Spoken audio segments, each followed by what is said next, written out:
Assalamualaikum, Namaskar, hello everyone, welcome back to my channel SP Food Recipe আপোনালোকক স্বাগতম জনালো আজি এটা ৰেচিপি ভিডিও দি দিলো তেতিয়া চাওক মোৰ ভিডিওটো হেল্ল' গাইস ইয়া হল বৰালি মাছ ইয়াত 700 গ্ৰাম মাছ আছে মাছৰ লগত মই কি লৈছো উপকৰণ দুটা পিয়াজ এনেকৈ কাট কৰি লৈছো কেইটামান কেঁচা জলকীয়া লৈছো আৰু বাদাম লৈছো ফ্ৰাই কৰা বাদাম আৰু লৈছো বড়ু বড়ি অঞ্চল ভেদে ইয়াৰ নাম বেলেগ বেলেগ হ'ব পাৰে বড়িও কয় মৌৰি কয় এটো হল বেসনৰ এটা হল মাটি কলাই আৰু লৈছো সৰিহ এনেকৈ ভালকৈ ওয়াশ কৰি ৰেডি কৰি ৰাখিছো এই সববিলাক উপকৰণ মাছৰ লগত দি দিম ইফালে মই কেৰাহীখন গৰমত দি দিছো কেৰাহীখনত মাছটা অইল দি দিছো এতিয়া মৌৰিবিলাক ইয়াত এড কৰি দিম অলপমান ফ্ৰাই কৰিম এইবিলাক ফ্ৰাই কৰি দিব লাগে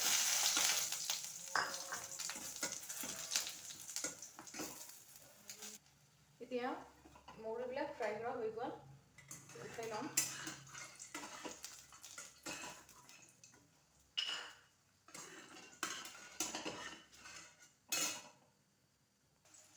ইয়াত আধা টুকুৰা পিয়াজ আৰু কেঁচা জলকীয়া এটা কাট কৰি দি দিছো আৰু দুটা নহৰুৰ বীজ এনেকৈ সৰু সৰু টুকুৰা কৰি দি দিম এনেকৈ কাট কৰি ল দি দিলো এতিয়া পিয়াজখিনি ভালদৰে ফ্ৰাই কৰিম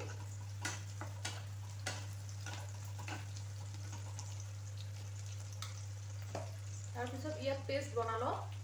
পিয়াজ কেঁচা জলকীয়া এটা পেষ্ট বনাই ৰেডি কৰি ৰাখিলো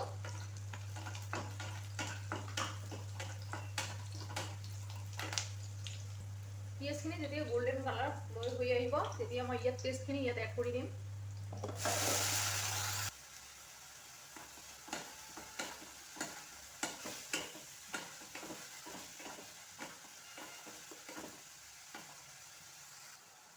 এতিয়া ইয়াৰ ওপৰৰ ফালে অলপমান মাষ্টাৰ্ড অইল এড কৰি দিম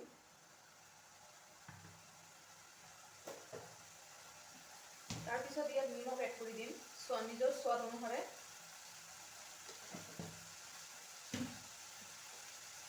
তাৰ পিছত হালধিৰ গুড়ি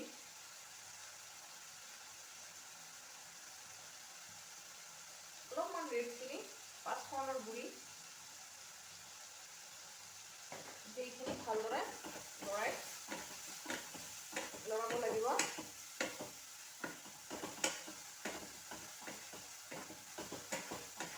আৰু এটা কথা মন কৰিব মছলাখিনি যাতে পুৰি নাযায় অলপ পিছে পিছে লৰাব লাগিব এইখিনি মছলা কেতিয়া হ'ব যেতিয়া তেল ওপৰলৈ উঠি আহিব তেতিয়া আপুনি জানিব যে মছলাখিনি মোৰ প্ৰায় হৈ গৈছে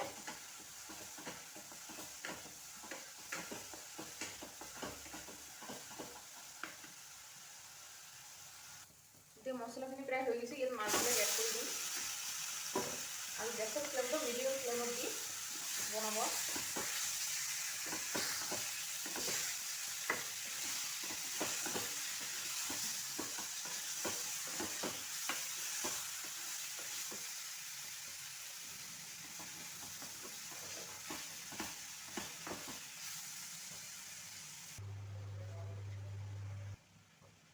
এতিয়া মই পানী এড কৰি দিম মিক্সিত জাৰত যিখিনি পানী আছে এটো ভালকৈ ধুই পেলাই পানী এড কৰি দিম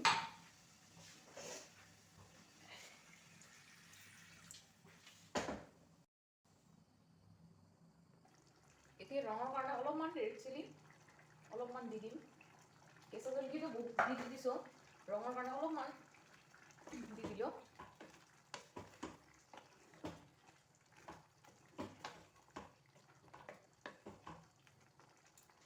লগাই দিম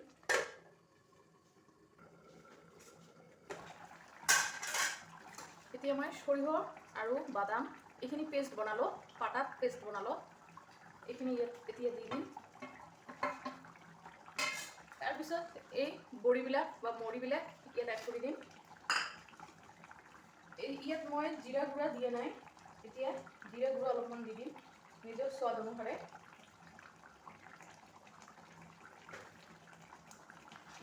এতিয়া লাহে লাহেকৈ লৰাব লাগিব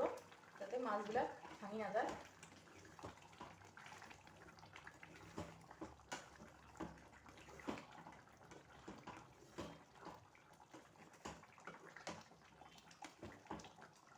বাদাম দিয়াৰ কাৰণে কিন্তু এই মাছত এটা বেলেগ এটা টেষ্ট আহিব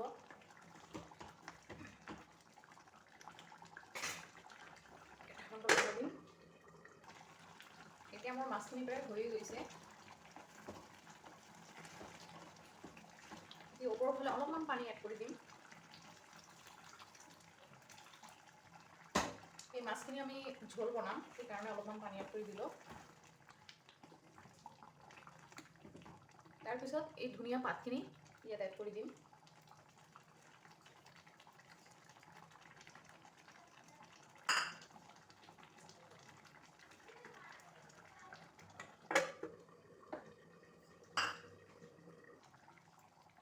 এতিয়া মই নিমখটো টেষ্ট কৰি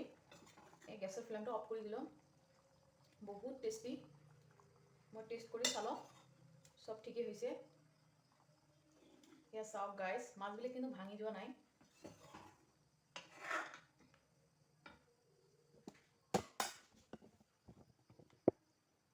ইয়া চাওক কালাৰো বহুত ধুনীয়া হৈছে আৰু সৰিয়হ গুটি দিয়াৰ কাৰণে এটা বেলেগ টেষ্ট আৰু বাদাম আছে লগতে এটা টেষ্টি ৰেচিপি হয় এনেকৈ ঘৰত বনাই খাবাচোন কেনেকুৱা লাগে এতিয়া মই এইখিনি সাৰ্ভ কৰি দেখুৱাই দিওঁ